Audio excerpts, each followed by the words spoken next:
guys, and welcome back to another video. For those of you that are new here, my name is Marima and I post primarily recipe videos, but I am also currently on a weight loss journey. So if that's something that you're interested in, I do have a whole series of what I eat in a day videos, and in which I show you what about 12 to 1500 calories a day looks like. So if you are on a weight loss journey as well, or if you're just curious, go ahead and check that out too. In this video, I'm going to be showing you guys how I set up my groceries and prep for success. I don't really meal prep in the traditional sense, but I do like to have healthy options: washed, cut up, prepped, cooked, roasted, steamed, whatever it takes, so that when I do want to put a quick meal together, all of my ingredients are ready to go. This is also a great idea if you're just generally a busy person, or if you're someone who buys groceries and find that a lot of the times your groceries kind of go bad, because let's be real, cooking every day is kind of a lot of work. All right, so let's get started. The first thing that I did on this particular prep for success is I hard-boiled some eggs. I mean, it's pretty straightforward, but I just put some eggs in a pot of water, cover it and walk away. And while that's cooking, I start by washing up my grapes and my blueberries. I do buy different things, when I do go grocery shopping this week. This is just kind of what I was feeling like. And I do find that we end up eating them a lot faster when we do have everything pre-washed. Plus, it looks really, really pretty. You can use it on top of granola, oatmeal, whatever you want really, or just by itself. Now, along with that, I did also on this day want to blend up a little bit of like a fruit and vegetable, emphasis on the vegetable juice. Now, I don't have a juicer. I use my Vitamix, and honestly, most of the time I end up just leaving like the pulps in, but you could strain it and make a juice at home, or you can obviously just use your juicer. I didn't bother with that. So as you can tell, I cut up a whole cucumber and about half of a, I guess, rib, would it be a rib of celery, and I cut that up and put that into my Vitamix, along with 2 apples and a bunch of lemon juice. I like lemon because it does actually kind of cover a lot of the taste of the vegetables, but with that in mind, both of the vegetables are pretty bland anyway, so it's not that big of a deal. It kind of just honestly tastes a little bit more like lemonade than anything. So once that was all in there, I gave that a really, really quick blend until it was all pureed, and I just put it in to some big mason jars so that it's all ready to go.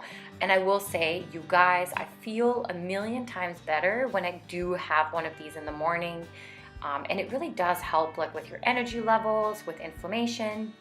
Sometimes what I do, and I also did this in this video as you can see, is I put some chia seeds into a spoon, about a tablespoon, and I just added that and gave that a mix. Chia seeds will turn gelatinous, so they are really good. At this point, my eggs were finished boiling, so I just put some ice and cold water into the pot to cool it down while I get started on the rest of my raw vegetables. So with that being said, I do handle all of my raw fruits and vegetables first. Some people I know will like to do things like roasting and so on first, but I don't want to do that because I am going to be making some chicken, so I do like to leave the chicken until the very end. And honestly, you guys, I cannot tell you how many more vegetables I eat when I do end up cutting them up and having it all ready to go. And then it's just easy to grab when you're feeling kind of peckish and you want a little bit of a snack. So at this point, my eggs are completely cooled down. I just gave them a peel. They are a lot easier to peel when they're wet and when they're just freshly cooked. So that's all ready to go, and I put that into a Tupperware container. And now I'm gonna get started on some of the actual meals. So the first thing that I did, and I know I've filmed like a million kale recipe videos, but here's another one, and I have to say, I think this one's actually kind of my favorite. I rinsed my kale and cut that up like I always do, and got started on my dressing. So for this dressing, I just used some lemonade, or just lemon juice, I guess, some apple cider vinegar, some olive oil, salt and pepper, and some honey. You do need something that's gonna add sweetness. Please don't skip the honey. I know it's not exactly in my video, but I did end up putting it in. And sometimes I do add a little bit of like, say, garlic salt to that. Honestly, you can really use whatever you want.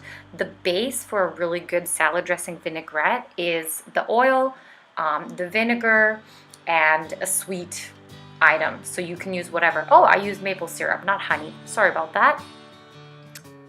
All right, so once my dressing was all super duper combined, I ended up just taking the kale that was kind of more or less dry at this point and chopping that up into super tiny little pieces.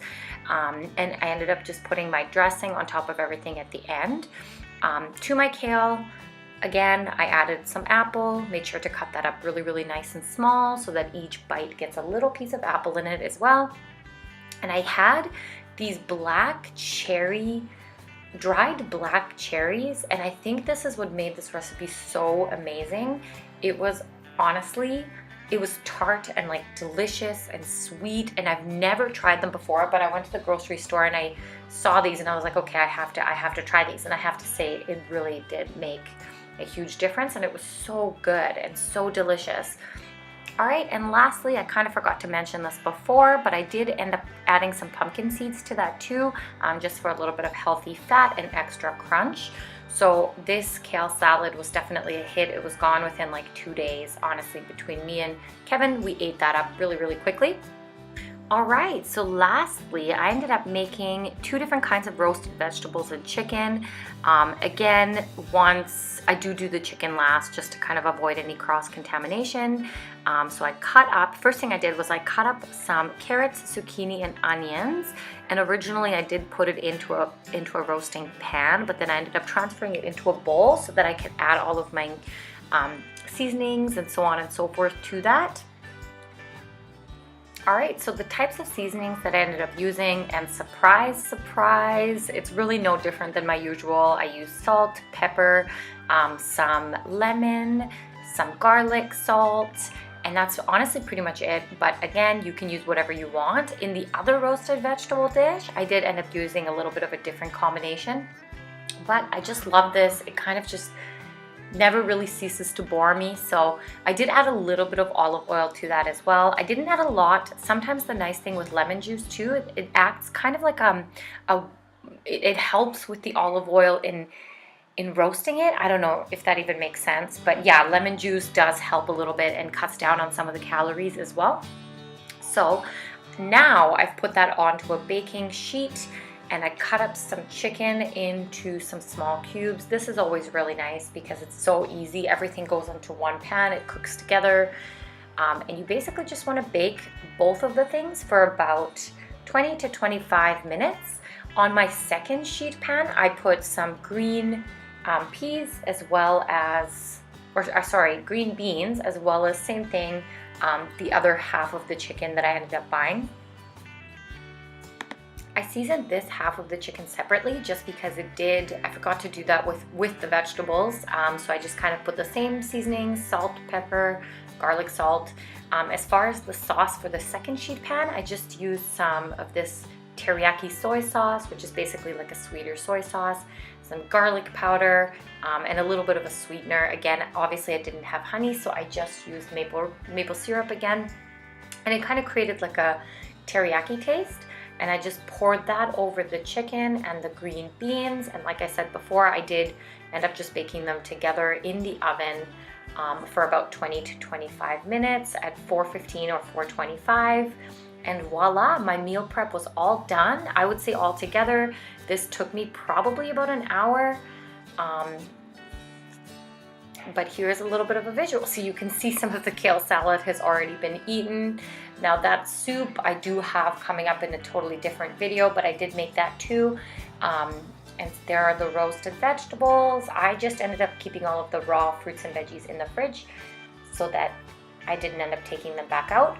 But I hope that you guys enjoyed this video. I just want to say a big thank you to all of my current watchers, I guess, and people who have been watching my videos from the beginning. I really, really appreciate it. I know it's time out of your day, but I hope that you guys enjoy it. Please don't forget to subscribe and like my videos. Also, hit the notification bell so that you do get notified when I post videos. I do plan on updating you guys on my weight loss journey pretty shortly, so keep an eye out for that. Anyways, enjoy the rest of your day.